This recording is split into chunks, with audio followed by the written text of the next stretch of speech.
Guerre. Non, il y en a trois. Il y en a trois. Guerre, quand Céline a sorti son bouquin, moi je suis quand même curieux, je suis un homme quand même concentré, j'ai acheté le livre et il m'est tombé des mains après 20 pages. Je n'enlève rien au talent de Céline, mais Voyage au bout de la nuit, c'est une chose, mais ça n'a rien à voir avec c'est Guerre qui l'a dit. Alors là, je ne suis pas tout à fait d'accord avec toi. Premièrement, Céline est morte en 1961, donc c'est pas un livre de Céline, c'est les livres, c'est les orales de Céline qu'il avait perdu lui-même lors de sa fuite. Il a dû, en 1944, se replier vers le Danemark et on avait perdu on a retrouvé ces manuscrits. Alors c'était vraiment que Céline, c'est quelqu'un qui écrit, qui corrige sans arrêt, mais il y a quand même des petites pépites. Peut-on se priver des petites pépites quand... voilà, alors c'est évident que chez Gallimard, c'est une volonté de publier à tout prix, parce qu'ils savent qu'il y a un public donc on a publié 3 livres sur Céline, mais tout amateur de Céline, nous voulons lire tout Céline, et quand je dis tout Céline, c'est vraiment tout Céline. Je prends un exemple par rapport au succès des livres. Je prends l'exemple de La Peste, le livre La Peste. Camus.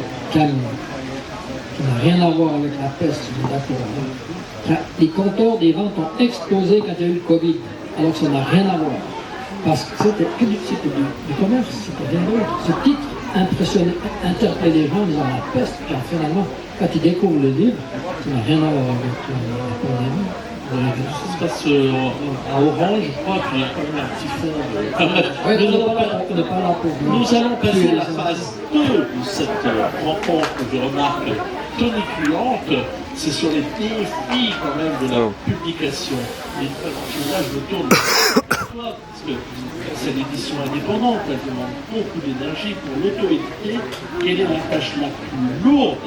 Je pense que la relecture, mise en page, distribution, je ne sais pas. Quel est le plus grand risque qu'il Alors pour un auteur auto-édité, le plus dur, le plus long, le plus pénible, c'est effectivement la relecture, la correction orthographique, grammaticale, franchement la mise en page, moins, parce qu'il y a des très bons modèles qui existent sur internet de livres déjà tout calibrés, vous mettez votre texte devant et puis ça fait en relativement peu de temps.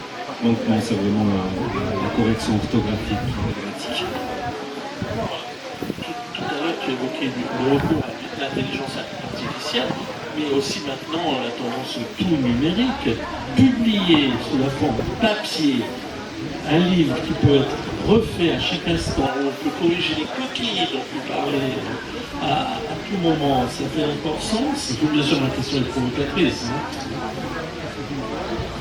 La question, déjà, qu'on soit clair, tout auteur autopublié ou tout auteur qui publie en ligne, c'est chez Amazon ou autre entreprise, ceci la branche directement par rapport aux maisons d'édition. Personne va le publier. Moi j'ai reçu des textes qui ont été publiés sur Amazon, je refuse. Moi si un auteur décide lui-même de le publier sur Amazon à compte d'auteur, eh bien qu'il prenne ses responsabilités. Et ensuite de ça, le grand problème que Frédéric n'a pas dit, c'est que les librairies, c'est très compliqué d'entrer dans le marché des libraires avec l'auto-édité, parce que je vous rappelle quand même que moi, quand je publie un livre, aujourd'hui, j'envoie mes épreuves 4 mois avant à mon distributeur.